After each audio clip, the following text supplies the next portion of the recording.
Rauf bəy, salam. Salam, Necəsiz? yaxşı, siz? Çox sağ ol. Rauf Qulaməliyev, Umiko və Kampeto MMC-nin CEO-su. Bilməyənlər üçün düşünürəm bu gün maraqlı podkast olacaq. Çünki Umiko bizim belə deyək, gündəlik istifadə olunan böyük bir platformadır və fərqli istiqamətləri var. Rauf bəy nəhayət ki bizim studiyamıza çağıra bildi. Düşünürəm ki maraqlı olacaq. Samir Məmmədov Paşapaydan ötürmüşdü pası. Təşəkkür edirəm ki, qəbul elədiniz bizim bu podkastda iştirakı. Başlayaq. Birinci sual adətən biz ənənəvi sual olaraq başlayırıq ki, Rauf bəy kimdir? Necə başlayıb öz karyerasına və hazırda tutduğu vəzifə nədən ibarətdir? Bundan sonra artıq şirkətin strategiyasına, məhsullarına və s. keçəcək. Buyurun. Mənim professional karyeram demək olar ki, elə Paşa Holdingdə başlayıb. Paşa Holdingdən öncə mən Londonda təhsil almışam. King's College London Universitetində Business Management. Ondan sonra elə bir ildə qaldım Londonda və magistratura oxudum Cass Business School'da. İndi adı dəyişib Bayes Business School qoyublar. Corporate Finance oxumuşdum orada da. Ondan sonra elə sentyabr ayıydı, qayıtdım. 2 həftə biraz aradan sonra Paşa Holdingdə işə başladım. Neçənci ildə? 2015-ci il oktyabrın 12-si bu günə qədər yadımdadır, rəsmi başlanğıc günüm idi. Və o vaxtı biz başlayanda bizim departamentdə təzə yaradılmışdı. Mən komandaya qoşulanda komandada bir nəfər var idi. İkimiz çalışırdıq. O vaxtı Cəlal Qasımov da 2015-ci ilin aprelində ilə Paşa Holdingə qoşulmuşdu və bizim komandanın adı o vaxtı Banking Group gedirdi. Okay. Biz orada əsasən banklarla işləyirdik. Kapital Bank və Paşa Bank Azərbaycan, Türkiyə və Gürcüstan. Çox belə maraqlı period dövrdü bizim mənim üçün. Çünki gördüyümüz xüsusi bir istiqamət yox idi. Okay. Cəlal bizi bir neçə istiqamətdə yönləndirirdi. Risk reportlarından tutmuş, bilmirəm hansı HR CEO benefitlərindən tutmuş. Bəzən bizə hansısa kredit кейslərini verirdi ki, baxaq, analiz edək. Və demək olar ki, o vaxtdan bu tərəfə Banking Group olaraq banklar ətrafında Cəlal governance strukturlarını yaradırdı, tam komitələr, performance management yanaşmalarını yaradırdı. Ondan sonra bir neçə il keçəndən sonra sığortaları da qoşdular və Banking Group'un adını dəyişdik, qoyduq Business Group. Ondan sonra bir neçə bizneslər də əlavə olundu və bu bir neçə il mən belə sırf banklar və sığortalarla çalışmışam. Ondan sonra bizdə bir layihə var idi. Biz onun adını 2025 Vision 2025 and Beyond belə bir layihə həyata keçirdik. 2019-cu ildə idi, səhv eləmirəmsə. Və o layihə çərçivəsində bir neçə strateji istiqamətlər var idi. Biri digital bank istiqaməti idi, biri innovasiya istiqaməti idi, data, ekosistem və sair kimi istiqamətlər var idi və sırf o layihənin nəticəsi olaraq əsas 3 oradan deliverable çıxmışdı və biz o layihənin nəticəsi olaraq data komandasını yaratdıq. O vaxtı CDO, Chief Data Officer rolunu açdıq. Mehdi Aslanov o vaxtı Fərd müəllim xayır elədi Londondan. Data komandasını yaratdıq. Sonra innovasiya komandası planları o vaxtı o layihədən sonra başladı. O vaxtı Fərrux da bizlə bir yerdə idi.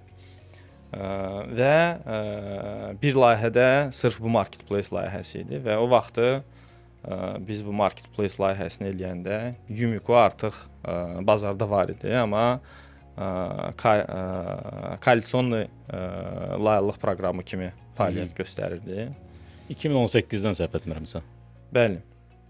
hardasa o dövrlərdə 2017-2018-ci illərdə biz layihəlıq proqramını artıq launch eləmişdik və əslində çox uğurlu layihə idi. Biz onu Bravo-nun bazasında başladıq inkişaf etdirməyə və çox qısa zaman ərzində orada aktiv müştəri sayı ciddi olaraq artmağa gedirdi və orada əsasıca hiperpersonalizasiya idi.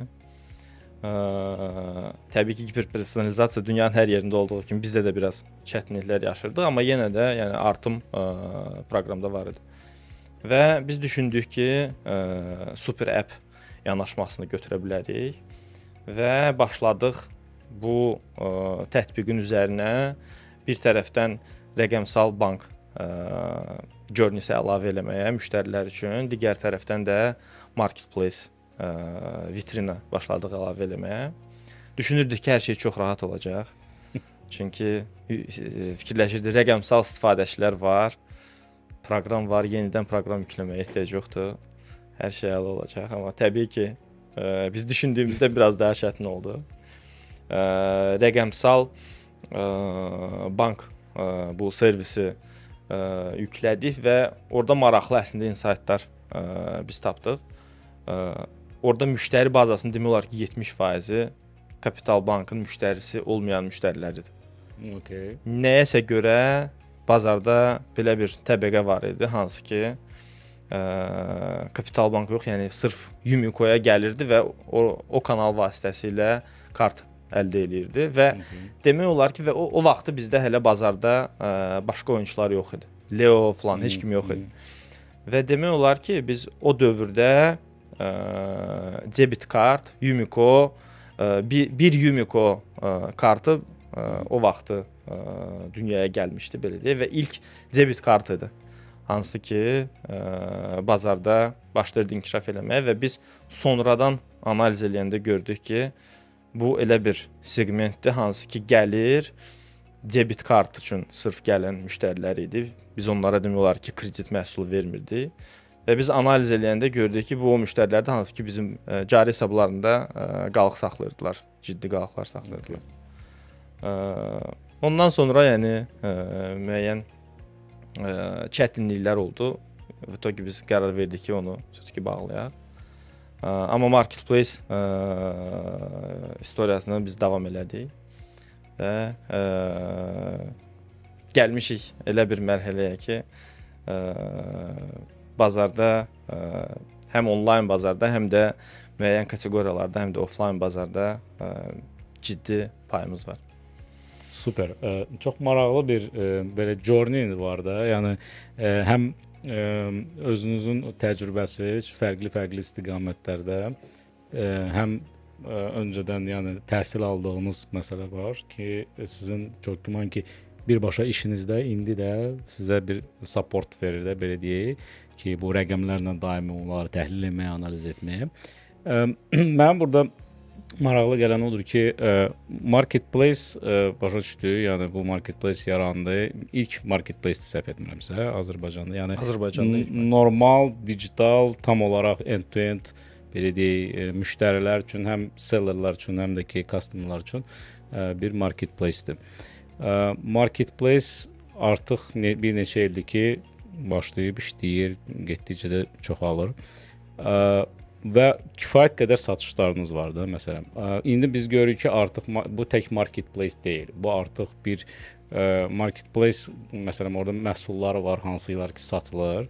Ondan sonra ayrıca bir segment olaraq dükan yaranır, məsələn hansı ki artıq food delivery belə deyək işlərlə məşğuldur. Ondan sonra dediyiniz finance istiqaməti var idi. İndi səhv etməsə o yoxdur artıq, yəni bir kart falan.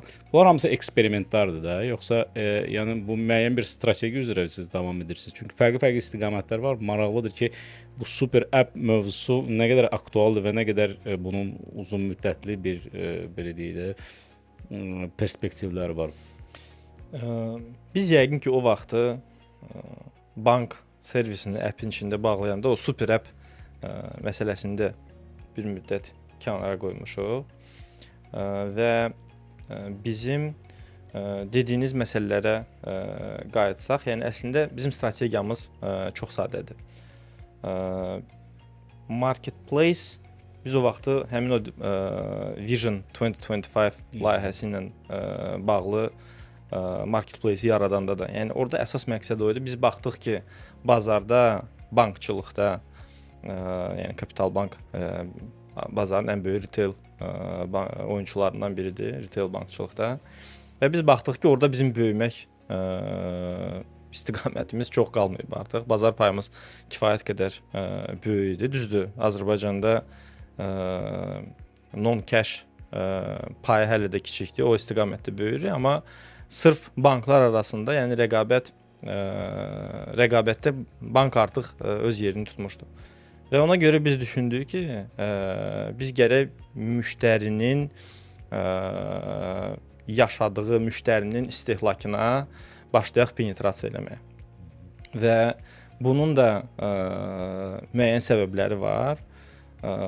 Biz data olaraq baxanda görürük ki, bankın müştərisi, hansı ki, həm də eyni zamanda marketplace-in müştərisidir, o bank üçün və ekosistem səviyyəsində daha dəyərli müştəridir, nəinki yalnız bankın müştərisi olan, bankın servisini istifadə edən müştərilər.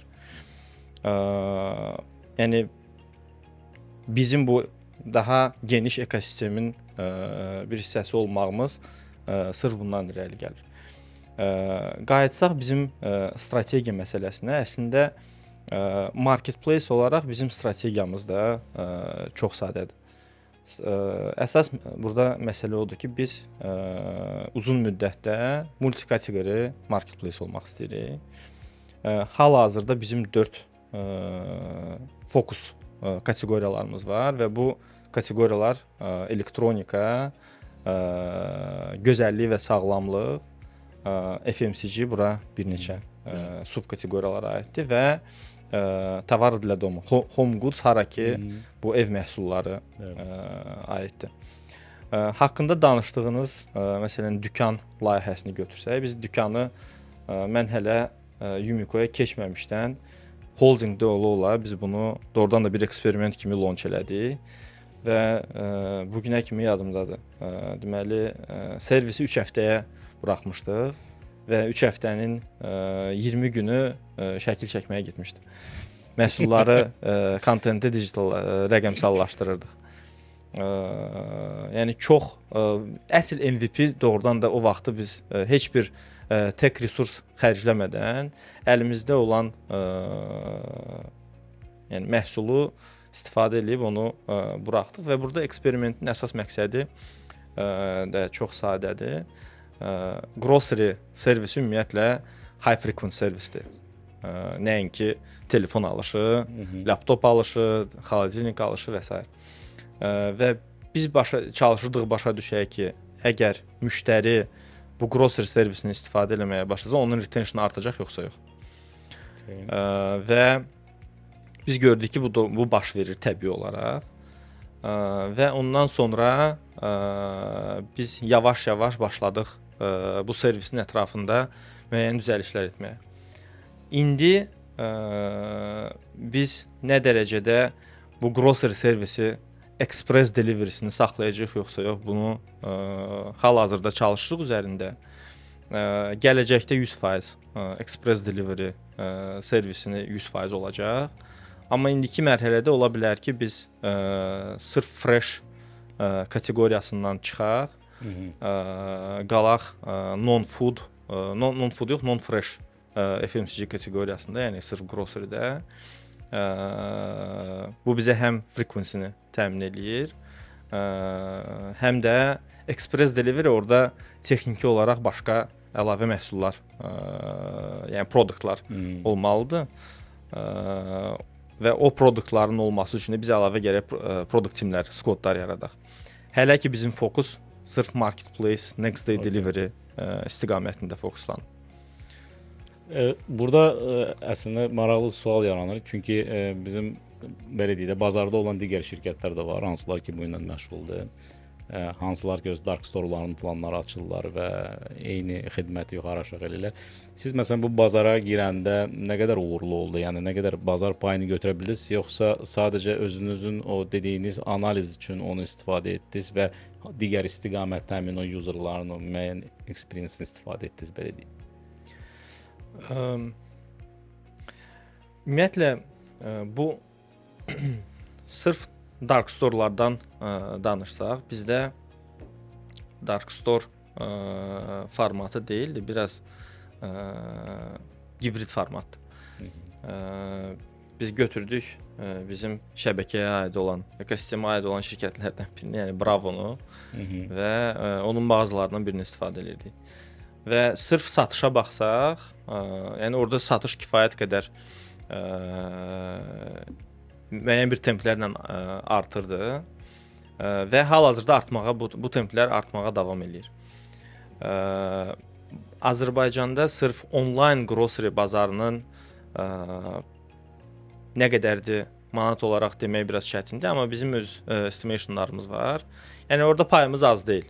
Okay. Amma ümumilikdə baxsaq ki, grocery onlaynda nə dərəcədə geniş yayılıb, yəqin ki, rəqəm olaraq o qədər də böyük deyil.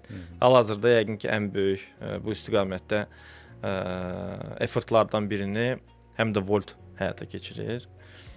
Onların həm özlərinin dark store var, həm də istər Bravo olsun, istər Araz olsun, istər Nipon olsun, onların bu nöqtələrini qoşub nöqtələrdən çatdırmaya. Bolt da yəni ən azından başlamalı idi və indi market var bazarda. Onlar da müəyyən hissədə o işləri görürlər. İndi bilmirəm nə qədər çox az, ən azından işləyirlər bu istiqamətdə. İndi market nə dərəcədə bazarda hal-hazırda aktivdir? Əmin deyiləm. Məndə olan observation əsasən onların aktivliyi biraz azalır. Bu bazarda yəqin ki, Volt və biz daha aktivik. Bolt Food belə yəqin ki, ready to eat bazarında Volta uduzur. Grocery-də isə həm Volta, həm bizə uduzur. Maraqlıdır. Qayıdaq Umiko'nun ümumiyyətlə yaranma səbəbinə və Umiko ümumiyyətlə birinci sual odur ki, Umiko nədir? Yəni niyə Umiko, niyə digər ad seçilməyib? Bunu mən Samirə də vermişdim. Çox maraqlı cavablar vermişdi.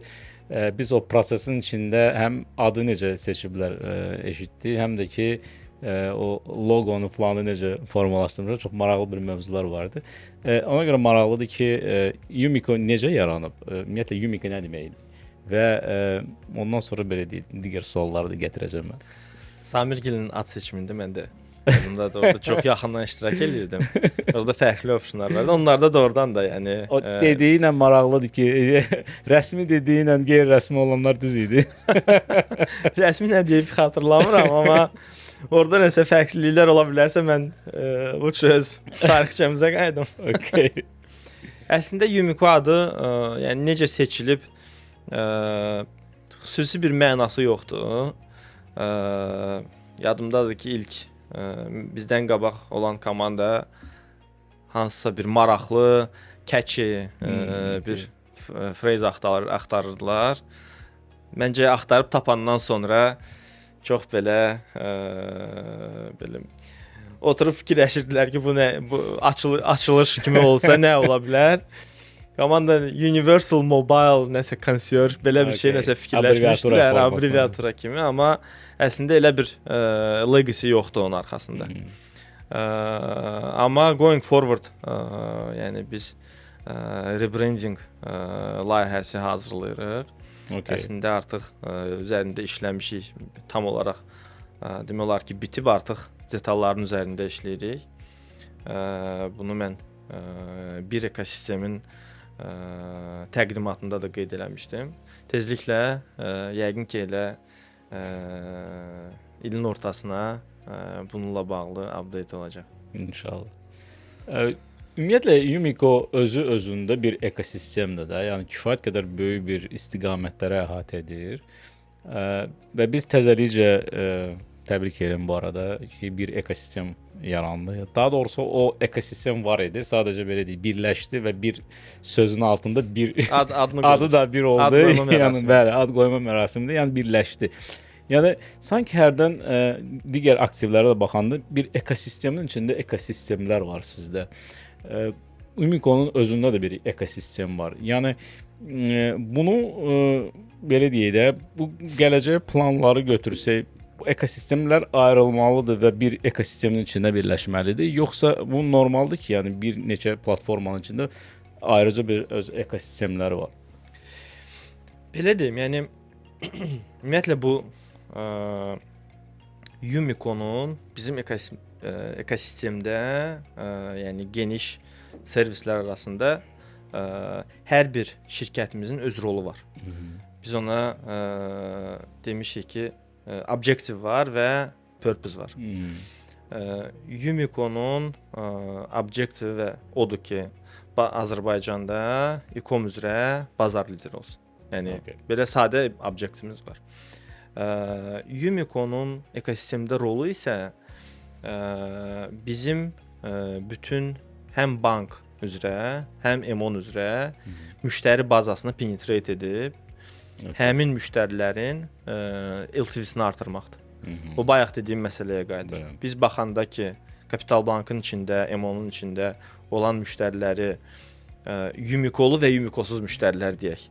Müqayisə eləyəndə biz görürük ki, o müştərilər hansı ki ekosistem müştərisidir, yəni həm bank servisindən istifadə edir, həm marketplace-dən istifadə edir. Onların CLV-si daha yuxarıdır. CLV customer lifetime value deməkdir. Yəni bizim məqsədimiz o bazaya penetrate etməkdir. Bu birinci məsələ. İkinci məsələ isə nə dərəcədə bu fərqli ekosistemlər, yəni müştərilərin müəyyən tələbatları var. Ödəniş tələbatları üçün bir bankdır. Yəni maliyyələşmə tələbatları üçün bir bankdır. Hər hansı bir istehlak tələbatlarını biz çalışırıq Umico çərçivəsində cover eləyək və bizim servisin içində məsələn bankın embedded finance məhsulları var. Buna həm taksit kimi məhsullar aiddir. Yəni kredit xətti olan müştərilər təbii ki, offline-da olduğu kimi onlaynda da taksitə bölə bilirlər və bundan başqa biz post financing deyirik bu məhsula daxildə. Müştəri məhsulu seçib çox qısa bir zaman ərzində onlayn məhsulu maliyyələşdirə bilər. Necə BNPL kimi, yoxsa necə? Yox, BNPL məhsulu da bizdə olacaq müştərilər üçün hansılardakı kredit kartı yoxdur. Bu məhsulun üzərində hal-hazırda bankla birgə çalışırıq. Amma bu dediyim maliyyələşmə məhsulu istər 12-24 aylara, yəni tam olaraq kredit kimi. Daxili kredit kimi. Daxili kredit kimi biz maliyyələşdiririk. Yəni taksit faizsiz kreditdir. Okay, başa düşdüm. Amma eyni zamanda və burada bir bank iştirak etmir də, yəni. Yox, bir bank əlbəttə ki, iştirak edir. Servisi bir bank təqdim edir. Müştərinin underwritinqı, vəsaitinin ona ayrılması bir bank tərəfindən həyata keçirilir. Amma müştəri bunun üçün bir banka daxil olmağına ehtiyac yoxdur. Yəni digital olur da hamısı. Bəli, yəni müştəri application prosesindən keçir, FIN kodunu təqdim edir. Elə bir həmin appin daxilində, Umico appin daxilində bir müddətdən sonra cavab gəlir. Yəni bu bir gün ərzində baş verir. Hətta bəzi hallarda dəqiqələr ərzində baş verir. Əgər müştərinin kredit tarixçəsi varsa.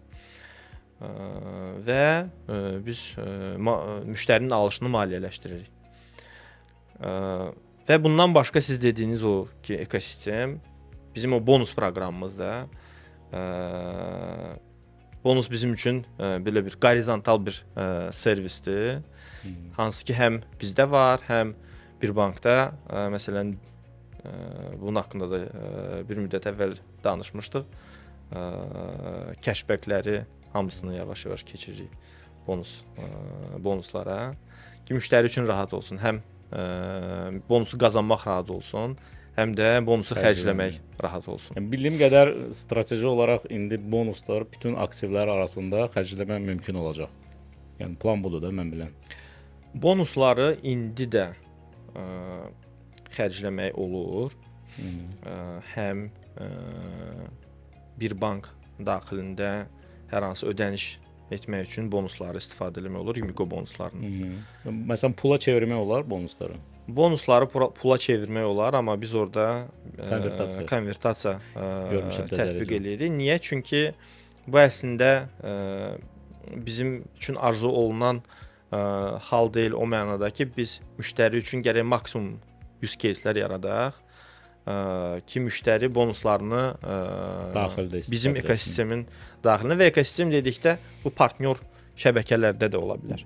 Məsələn, istər Bravo olsun, istər Grandmart olsun, istər Yumiko bonusun partnyor restoranlar şəbəkəsində olsun, geyim mağazalarında olsun. Yəni bütün bu partnyor şəbəkəsi üzrə bonusları xərcləmək olar. Və bonus üçün ən vacib məsələ odur ki, biz müştəriyə həmin o use case yaradaq. Məsələn, yaxşı bizdə use case bağlanmamışdan öncə Uklon taksi xidməti. Onu toxunacaqdım yoxsa qabaqladım. Və orada biz seamless, Azərbaycanca bilmirəm necə olacaq, amma seamless integration var idi. Simsiz. Yox, yəni bişovna. Yəni müştəri heç nə eləməyinə ehtiyac yox idi. Əpi yükləyirdi. Əgər eyni mobil nömrə ilə registrasiyadan keçirdisə, qeydiyyatdan keçirdisə, avtomatik balansı yaranırdı və birbaşa bonuslarla ödəniş eləmək şansı yaranırdı. Okay, super. Qaydaq Umikonun işləmə modelinə də belə deyək. Yəqin ki, bir çoxlarının maraqlı olacaq. Bayaq biz off record bəzi məsələləri danışdıq. Yaxşı olar ki, indi də səsləndirək. Bir sualım odur ki, bayaq siz dediniz, bizim məqsədimiz next day delivery. Yəni növbəti günü çatdırmaq ki, birinci sual odur ki, alınmır. İndiki belə deyək də skopla, tıxaclarla, ümumiyyətlə yəni sifarişlərin sayı ilə, stok problemləri ilə və s. məsələlərdə. Əsas birinci sual budur. İkinci sual isə odur ki, ümumiyyətlə yəni bundan sonrakı mərhələdə, məsələn, yəqin ki, sizdə müəyyən bir strateji bir dövr var da. O strateji dövr ərzində istiqamət hansı tərəfədir? Yəni ki, Umiko nə olmaq istəyir və hansı istiqamətdə, hansı yeniliklərmi deyim, ya hansı bir funksiyalarmı deyim, yəni ki, bazara gətirmək istəyir? Deməli, next day delivery-dən danışsaq, ümumiyyətlə marketplace olaraq bizim bir neçə value propositionumuz var. Birinci value proposition online marketplace olaraq geniş və dərin çeşid təqdim etməkdir. Niyə həm geniş, həm də dərin? Geniş bu fərqli kateqoriyalar, dərin isə hər bir kateqoriyanın daxilində həmin kateqoriyanı tam olaraq biz müştəriyə təqdim etməliyik. Əgər müştəri hansısa bir kateqoriya üçün bizə gəlirsə, mütləq biz onun tələbatını qarşılaya bilərik.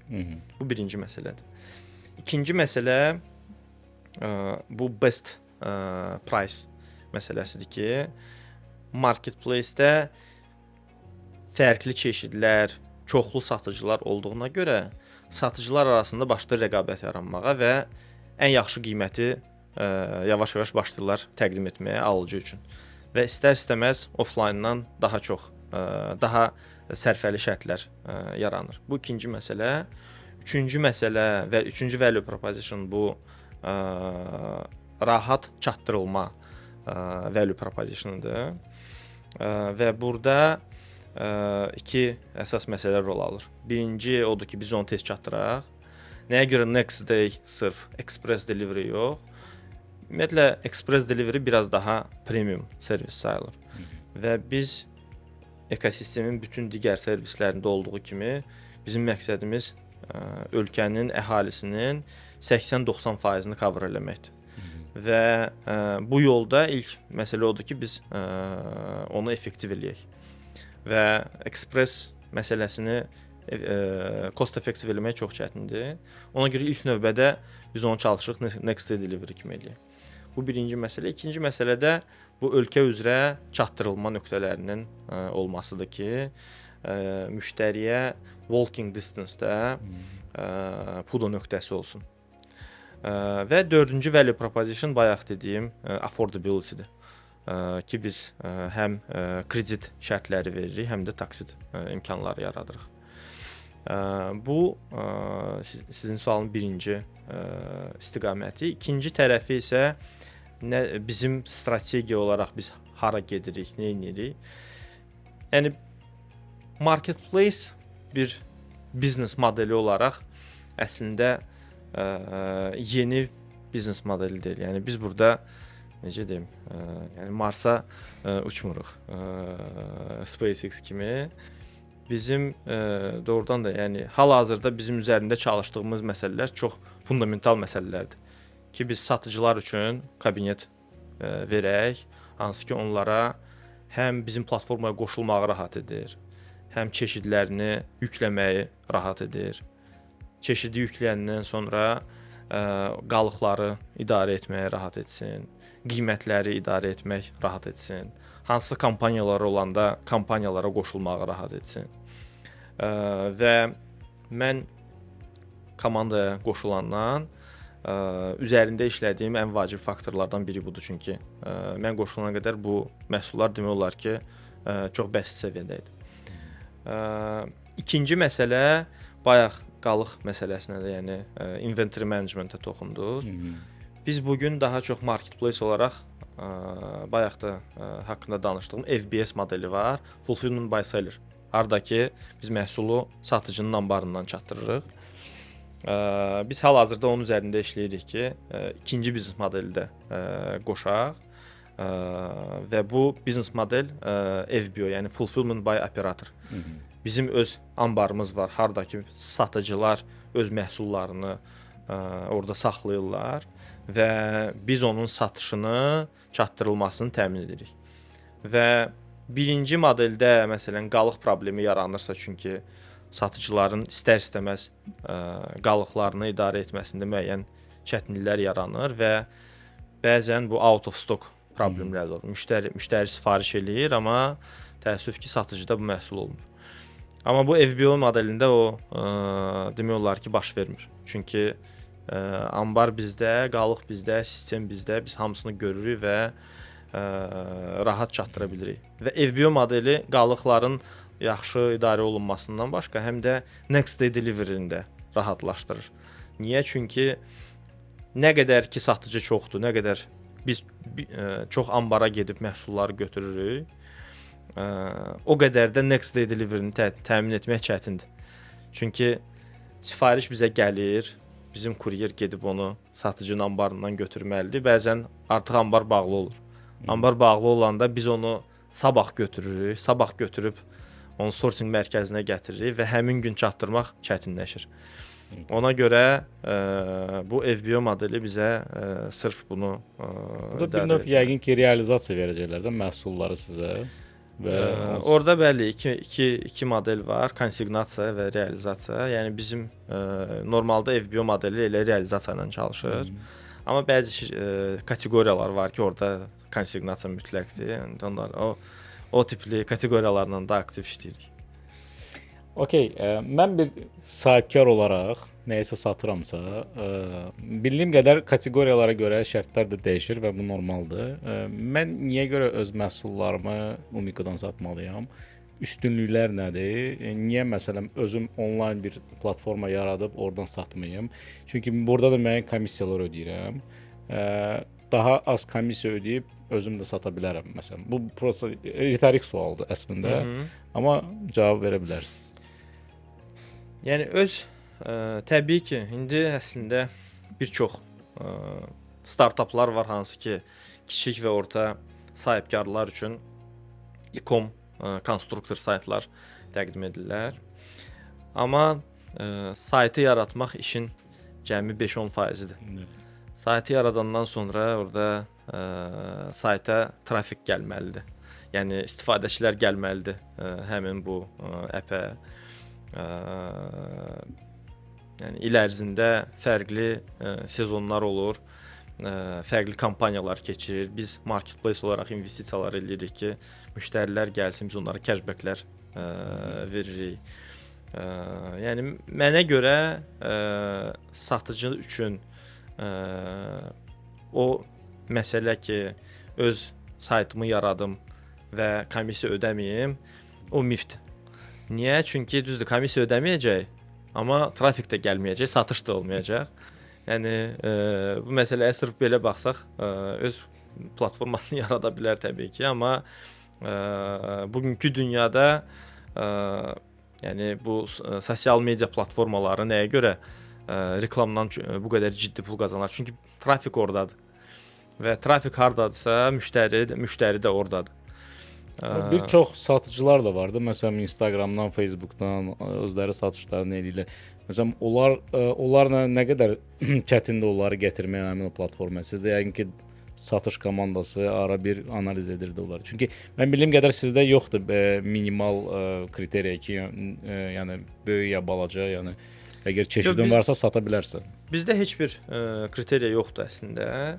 Bizdə əsas problem onda idi ki, satıcı üçün kabinet yox idi ki, satıcı hara ki gəlib özü yerləşdirə bilsin. Özü registrasiyadan, qeydiyyatdan keçsin, yerləşdirsin, qiymətini versin, qalıqlarını qeyd eləsin və s. Siz özünüz hamısını onun yerinə edirdiniz də bir növ. Demək olar ki, bəli, yəni satıcılar gəlirdi, biz onlardan o məlumatları alırdıq və backenddə o məlumatları biz yükləyirik. Yəni backend, front-end yox idi satıcılar üçün. Okay, başa düşdüm. İndi biz o front-endi yaratmışıq, artıq MVP mərhələsində olan bir məhsul var. Amma bu aprel ayında tam полноценный deyək, satıcı kabineti Pro-da çıxacaq və bu kabinet vasitəsilə artıq satıcılar özləri qeydiyyatdan keçib, çeşidlərini yükləyib, qiymətlərini yükləyib, qalıqlarını yükləyib satmağa başlaya biləcəklər. Okay, burada da yəqin ki, başqa problemlər çıxacaq. Onun verifikasiyası, o məhsulların şəkilləri, biri dərsinə şəkil qoyacaq, biri ağ-qara qoyacaq, onlar hamısına moderasiya falan. Yəni orada da kifayət qədər operation işləri olacaq yəqin ki. Əslində çox marketplace-də узкое горлышко bizdə bottlenecklərdən biri sırf elə bu kontentin yaradılmasıdır və mən komandaya qoşulanda bizdə content komandasında 100-dən çox işçi var idi və sayı arta-arta gedirdi. Mən gələndə ilin sonuna kimi target qoymuşdum ki, necə eləyəcəksiniz bilmirəm, amma demişdim ki, 150 olmalıdır. 100-ü yəni 2 dəfə azaltmaq lazımdır. Və belə limit qoyanda komandaya, onlar dərhal düşünürlər ki, yaxşı bunu azaldıq, bəs başqa nə edəcəyik? Və biz bu ilin fevral ayı ərzində content komandasının işini daxildə biz ona AI pipeline deyirik. AI modellərinə keçirmişik. Və satıcılardan bizə feed gəlir. O feeddə satıcının doldurmalı olduğu bir neçə məcburi xanalar var. Onları doldurur satıcı. AI model onu çevirir kontentə. Sonra ikinci AI model həmin kontenti moderasiya edir. Yoxlayır ki, kontent düz yaranıb yoxsa yox. Birinci modeli yoxlayır. Okay. Sonra biz onu buraxırıq artıq Pro-da, çıxır vitrinə, platformaya. Və həmin o geridə saxladığımız 50 nəfər ki var idi, hansı ki kontenti yaradırdılar. Biz onları yönəltmişik moderasiyaya. Okay. Və bununla o dediyiniz problemin demək olar ki, qarşısını alırıq və bu ən vacib bottlenecklərdən biridir. İndi məsələn növbəti üzərində çalışdığımız model image generation modelidir. Yəni open source modellər var, onları istifadə edirik. Yəni daxildə foundational modellər yaratmırıq. Və biz onu bu toolların hamısını kabinetə qoşacağıq ki, satıcı kontenti özü yaratsın, amma bunu yaratmağa çox vaxt sərf eləməsin və həm də düz yaratsın, keyfiyyətli olsun. Çünki marketplace-də satışın birinci və vacib faktorlarından biri nə dərəcədə kontent alıcıya düzgün məlumatı, ona lazım olan məlumatı ötürür və ya ötürmür. Biz şəkillərdə nə edəcəyik? Əsas o kontentin də bir hissəsi şəkillərdir. Kontentin bir hissəsi şəkillərdir. Hal-hazırda bayaq dediyim o feeddə vacib xanalardan biri onlayn link ссылкаdır, hansı ki satıcı onu əlavə eləyir və AI model onu həmin o linkdən dartır. Bu olmadığı halda bu gün iki yol var. Ya satıcı özü çəkməlidir. İkinci yol isə biz onu çəkirik fotostudiyada.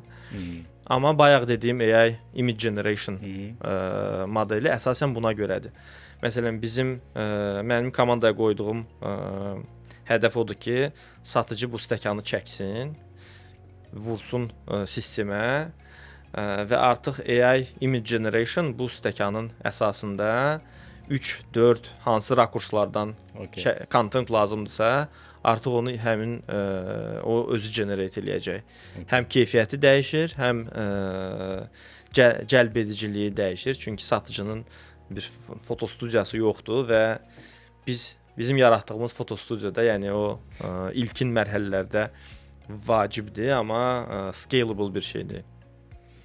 Super. Əslində bu bir çox avtomatizasiya gətirib çıxardır və cost optimization gələcəkdə daha böyük belə deyək, daha böyük həcmi qəbul etmək üçün daha kiçik resurslarla. Burada sual yaranır ki, siz deyirsiniz ki, 100 nəfər ancaq kontentin hazırlanmasında iştirak edirdi. Nə qədər əməkdaşınız var? Əməkdaş sayı bizdə hardasa 1500 civarındadır. Ora düzdür, böyük kütlə, həm də bura kuryerlər, bizdə anbarlar var. Anbar işçiləri, pudo nöqtələrimiz var. Həmin o pudo nöqtələrin operatorları, bizdə böyük call center var müştərilərin problemlərini qarşılamaq üçün, yəni cavablandırmaq üçün. Yerdə qalan digər yarısı isə bizdə əsas komanda 4 böyük blokdan ibarətdir. Bir blok bu product blokudur. Yəni product management. Bunun qardaş bloku texnologiya blokudur. Və bu iki blokun support bir istiqaməti var. Bu da datadır. Data, product, tech and data. Yəni bu mənim üçün böyük bir istiqamət. Başqa bir blok bizdə kommersiya blokudur. Kommersiya blokunda bundan əvvəl haqqında danışdığımız o böyük kateqoriyalar ki yoxdur. Onlar vertikallar deyirəm mən. Hər bir vertikalın özünün GM-i var. General manager deyirəm mən onlara. Və onların hər biri öz kateqoriyalarına, məsələn, consumer electronics və home appliances. O həmin kateqoriyada nə varsa, həmin GM responsible-dır. Və onun altında komanda var. Biz kateqoriya hər bir vertikalı müştərinin tələbatına uyğun olaraq kateqoriyalara bölürük. Və hər bir kateqoriyanın özünün category meneceri var. Məsələn, smartfon bu bir tələbatdır. Var TV və audio. Bu ayrıca bir kateqoriyadır. Və belə birinci dediyim kateqoriyada 6 kateqoriya var. Orada həm kateqoriya menecerləri var, həm də business development menecerləri var. Kateqoriya menecerlərinin rolu odur ki, həmin kateqoriyada hansı assortiment olmalıdır, hansı çeşid olmalıdır, hansı qiymətlər olmalıdır ki, biz əmin olaq ən yaxşı qiyməti biz təklif edirik. Burada da yer gəlmişkən AI modellərindən istifadə edirik. Yəni parse edirik internetdə olan məlumatları və müqayisə edirik ki, bizdə ən yaxşı qiymətlər olsun. Business development menecerləri isə onlar daha çox satıcı portfelləri ilə işləyirlər və onların performanslarını inkişaf etdirməyə çalışırlar. Bir blok o ilkin olaraq qeyd etdiyim o kuryerlər, operatorlar, anbar işçiləri o bizə böyük bir istiqamətdir və ona supply chain bloku deyirəm. Və var digər funksiyalar, hansı ki biznesin gedişatını təmin edir. Ona da biz business operations bloku deyirik. Onun altında maliyyə, legal, internal control, risk management və s. Bütün bu rəhbərləri birləşdirmisiniz bir yerdə. belə o bloka həmişə belə bürokratiya, support funksiya kimi baxırlar, amma sizə əmin eləyim ki, o blok olmasa bütün biznesin işi risk altına düşür. Və vacib iki istiqamətdən iki daha vacib istiqamət də bizdə bayaq yenə də qeyd etdiyim call center, client care və marketplace operations istiqamətidir və bizim backbone people and culture istiqamətidir, hansı ki bizim işçilərimiz üçün yaratdığımız HR departamentidir. Okay. İşçilərlə çalışır. Super. Rauf, bax, belə bir sual yaranır. Keçən də biz Sami ilə danışanda mən başlayıram belə qurdalamağa, həssas suallar verirəm. Mənə maraqlı cavab verdi. İndi maraqlıdır ki, bu кейsdə necədir? Mən soruşdum ki, M10, yəni indi Paşa Paydan söhbət gedir də, gəlirlidir ya yox? Dedi, gəlirlidir. Dedim, okey, mənfəət var. Dedi, yoxdur və olmamalıdır da. Yəni bizim üçün bu okeydir. İndi Umiko bu кейsdə gəlirlidir ya yox və mənfəət var yoxsa yoxdur? M10-un keysində doğrudan da, yəni Samir dediyi kimi, bayaq mən ekosistemin çərçivəsində hər bir servisin öz məqsədi var. Onu qeyd eləmişdim. Məsələn, M10-un məqsədi ekosistemi yeni müştəri cəlb eləməkdir. Ona görə belə olmağı normaldır. Umiko-nun keysində əgər soruşursan ki, bizdə cash burn var yoxsa yoxdur, təbii ki, bizdə cash burn var və bu o demək deyil ki, biz operasionla, yəni unit leveldə gəlin belə iki istiqamətə bölüm. Cash burn var, hələ mənfəətli deyil, sırf şirkət səviyyəsində. Cash burn gedir əsasən investisiyalar, yeni məhsulların yaradılmasına, bu az bundan əvvəl qeyd etdiyim produkt komandaları. Və bu bizim üçün əslində CAPEX-dir. Çünki bizdə insanlar məhsul yaradır.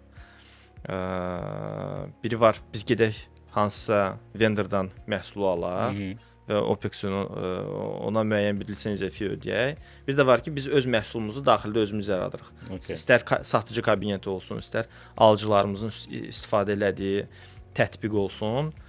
Ona görə bu bizim üçün əslində investmentdir, CAPEX-dir. Biz hətta bu xərcləri kapitallaşdırırıq. Okay. Digər məsələ isə unit ekonomika deyirik biz buna və biz baxırıq ki, bir delivery özü-özlüyündə profitable-dır yoxsa yox. Və təbii ki, o səviyyədə biz profitable-ıq və orada fərqli səviyyələr var. Birinci səviyyə bu variable xərclərdir. Orada biz profitable-ıq. Növbəti fix xərclər var. Sırf logistikanı nəzərə alsaq, orada da profitable. Ondan sonra gəlir daha iki səviyyə, şirkətin bütün o CAPEX investisiyası və marketinq xərcləri. Şirkətin bütün CAPEX investisiyası indiki səviyyədə profitable olmağı mümkün deyil, çünki biz scale mərhələsindəyik. Marketinq xərcləri isə var, iki cür marketinq xərci var. Bir long term satışın 2-3% civarında olan xərclər. Onları nəzərə alsaq biz yenə də profitable-ıq və var yenə də investment marketinq xərcləri ki, müştəri cəlbinə gedir. Hansı ki, biz burada da ekosistemin müştəri bazasından istifadə edib o xərcləri biz azaldırıq. Məsələn, mən gələndə olan customer acquisition cost və indiki customer acquisition cost fərqli rəqəmlərdir. Niyə? Çünki mən gələndən sonra bütün komanda ekosistemlə çox sıx bir-biri ilə çalışırlar və istər bir bank olsun, istər M10 olsun, orada olan trafiki biz çalışırıq yönəldək Umiko-ya və bu artıq bizim üçün customer acquisition costunu azaldır. Super. Nə qədər müştəriniz var? Yəni nə qədər customer var? Yəni merchantdan söhbət getmir. Sadəcə prosta maraqlıdır ki, yəni okey, ümumi sayı deməsə aktiv müştərilər nə qədərdir? Alıcılar belə deyək. Gəl mən o rəqəmi bəlkə tam açıqlamayım. Okay. Amma yəni belə götürək ki, ekosistemdə bizdə aktiv 5 milyon üzəri müştəri var. Və biz hələ ki bu bazanın cəmi 10%-nə penetrate eləmişik. Okay. Və bunların da 20-30%-i hər ay aktiv müştərilər kimi bizdə marketplace-də nəsə alırlar.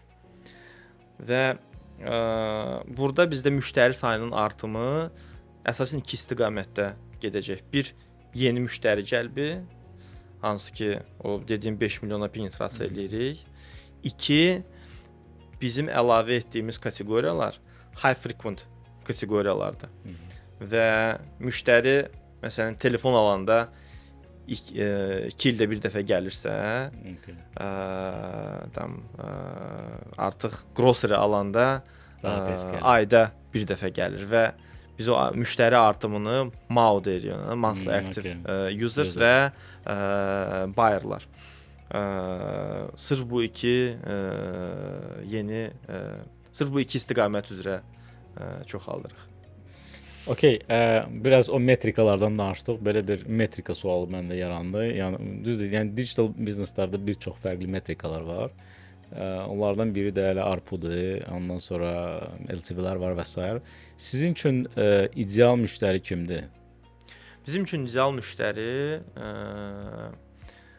deməli biz baxırıq müştərilərin retentionlarına ki, hansı halda retention yuxarıdır. Və retentionu yüksək olan müştərilər normalda 4-5 alış edən müştərilərdir. Hansı ki ay ərzində, yoxsa ay ərzində. Ay ərzində. 4-5 alış edən müştərilərdir və ən azı 3 kateqoriyada. Yəni eyni kateqoriyada məsələn müştəri alış-veriş edibsə, onun retentionu 2 kateqoriyada edən müştəridən nisbətən daha aşağıdır. Maraqlıdır. Yəni North Star metrik kimi götürsək, biz çalışırıq. Qısaca ay ərzində yox, bizdə müəyyən zaman kəsiyi var. 3 aylıq sizə məbləğ önəmli deyil. Sizə onun elədiyi sifarişlərin sayı maraqlıdır və hansı kateqoriyalar üzrə daha çox belə deyək də, fərqli kateqoriyalarda daha çox alış-verişi maraqlıdır daha çox. Yəni sadə dildə desək 5 alış-veriş 3 kateqoriyada edirsə, bu bizim üçün artıq qazandığımız müştəridir. O müştərini itirmək çox çətindir.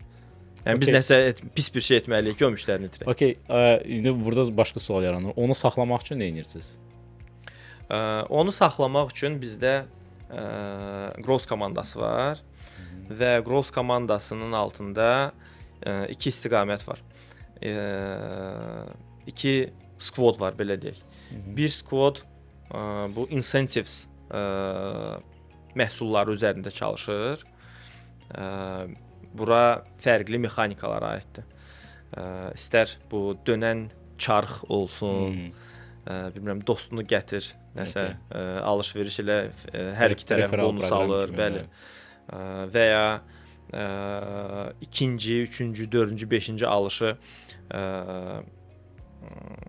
promote eləyən mexanikalardır. Bu bir komandadır. Yəni biz buna incentives komandası deyirik. İkinci komanda isə bizdə CVM komandaları var. Customer Value Management. Yəni bu telekomda da var, bankda da var. Və bu komandalar modellərin üzərində işləyirlər. Müştəriləri segmentlərə bölürlər və avtomatik ssenarilər yaradırlar hər bir mikro segment üçün. Və bayaq haqqında danışdığımız əgər hansısa müştəri varsa ki, məsələn 5 alış-veriş edib 3 kateqoriyada, o müştərilər üçün xüsusi ssenarilər var. Hansı ki, dayanmadan onları aktiv saxlamağa çalışır. Fərqli kanallar üzrə fərqi yoxdur. Həm istər push notification olsun bizim proqram üzərindən, istərsə də digər bizim proqramlar olsun, Birbank və ya Emon. Və biz bunu həm də performance marketinqdə də tətbiq eləyirik. Çünki biz müştərini tanıyırıq deyə biz onu 360 istədiyimiz yerdən biz ona çıxış etməyə təmin edə bilirik.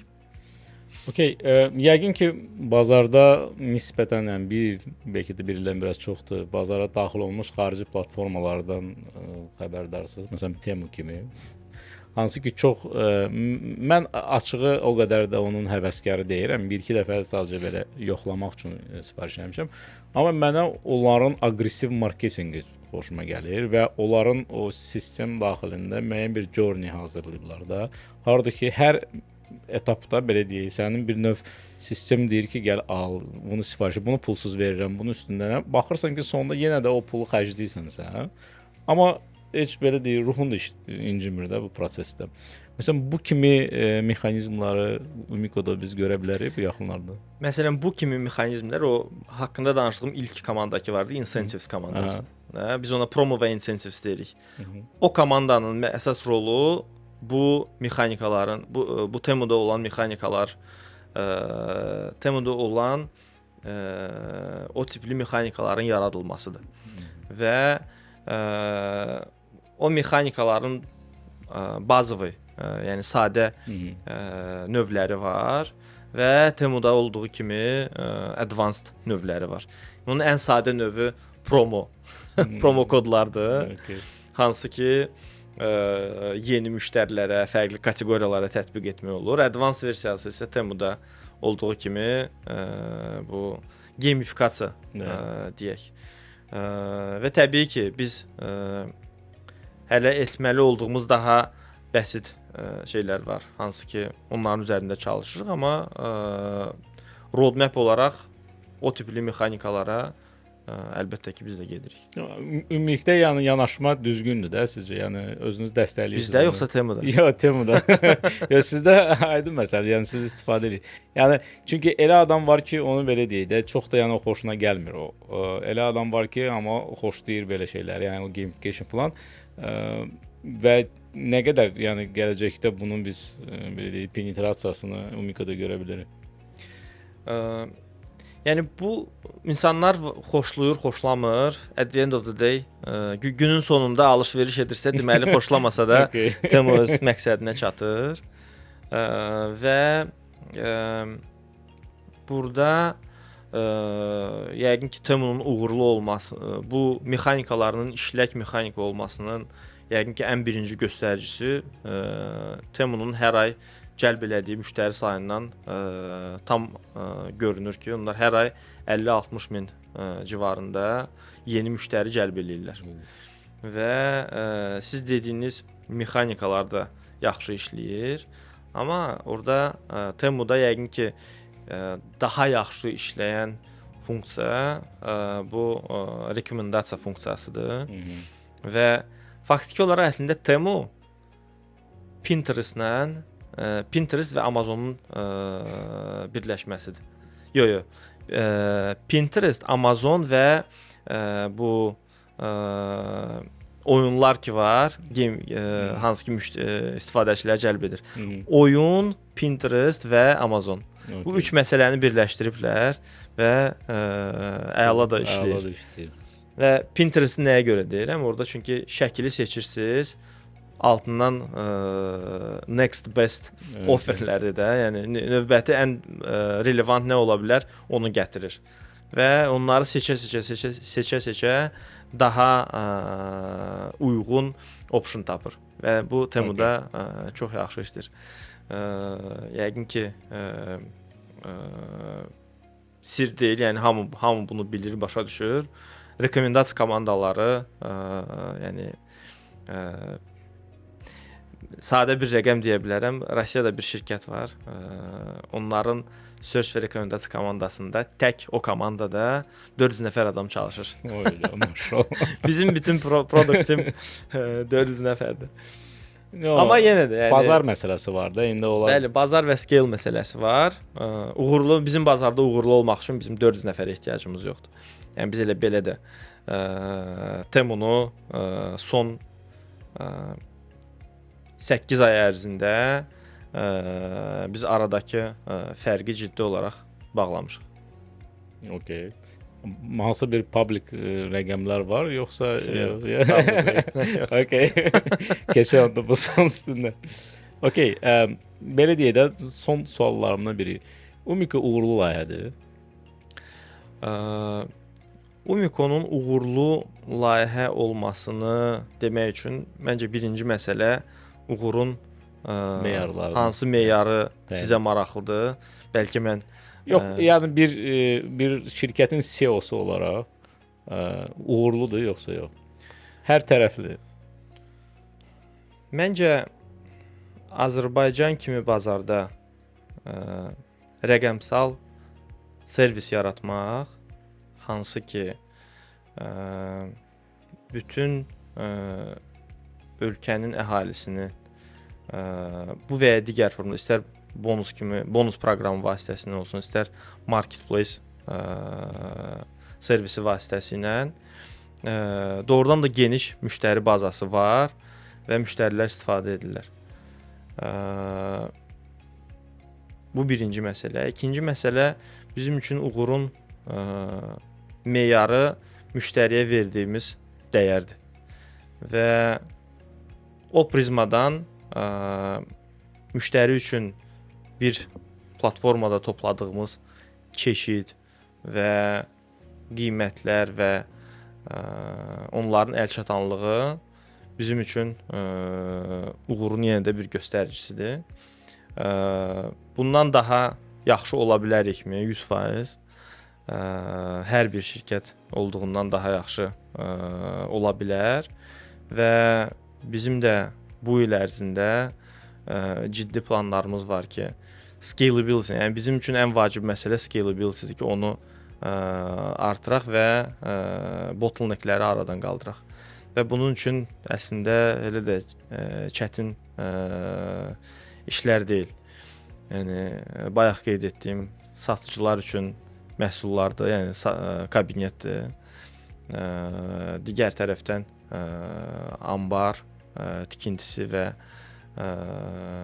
çeşidlərin biz bir yerdə saxlanılması üçün odur və gələcəyə getdikcə fərqli servislər var.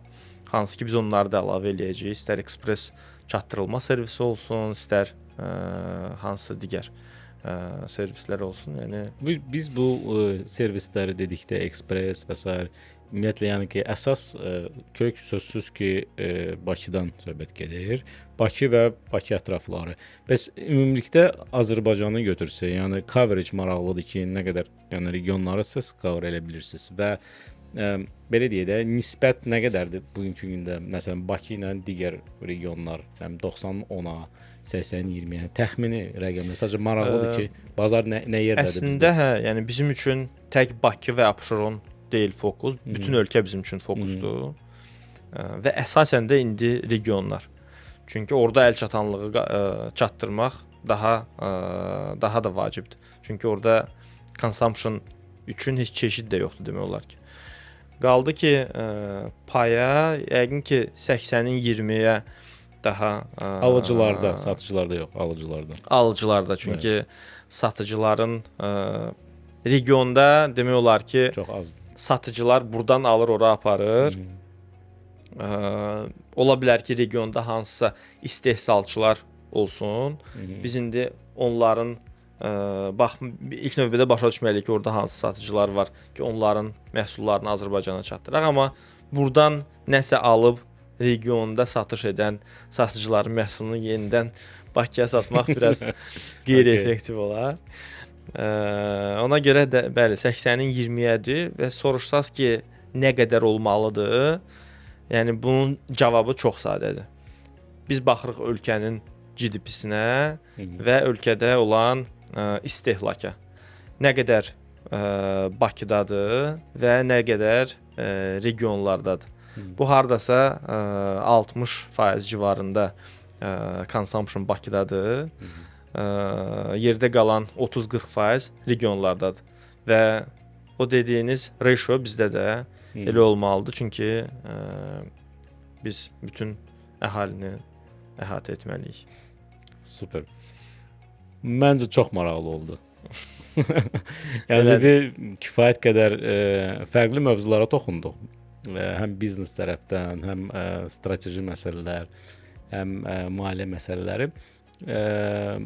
Belə deyək də, bir növ verilişin sonuna gəlib çatırıq və bizim 2 dənə ənənəvi sualımız var da. Bir başlanğıcda həmin o qonaq haqqında məlumat almaq. İkinci də ki, son belə deyək suallardan biri olur. Adətən də sonuncu sual olur. Bu verilişdə növbəti podkastlarımızda kimi görmək istərdin? Bayaq yolda gələndə elə fikirləşirdim. Estafeti kimə ötürəcəm? Okay. Estafeti yəqin ki, dünən də görüşmüşdüm. Həm yaxın dostumdur, həm də məncə Azərbaycanda maraqlı layihələrdən biri Push 30 layihəsidir. Okay. Yəqin ki, elə onun CEO-su Adil Qasımova ötürərəm estafeti. Super, super maraqlıdır. Onların da kifayət qədər belə deyək, uğurlu bir success story-ları var. Artıq digər ölkələrdə çıxıblar. Məmnun olaram. Çalışacaq onu bura gətirək və belə deyək, dindirək görək onun fikirləri nədir. Rauf, çox sağ olun vaxtınıza görə. Çox maraqlı oldu. Dəvətə görə çox sağ olun. Məmnun oldum. Mən də çox sağ olun. Təşəkkürlər.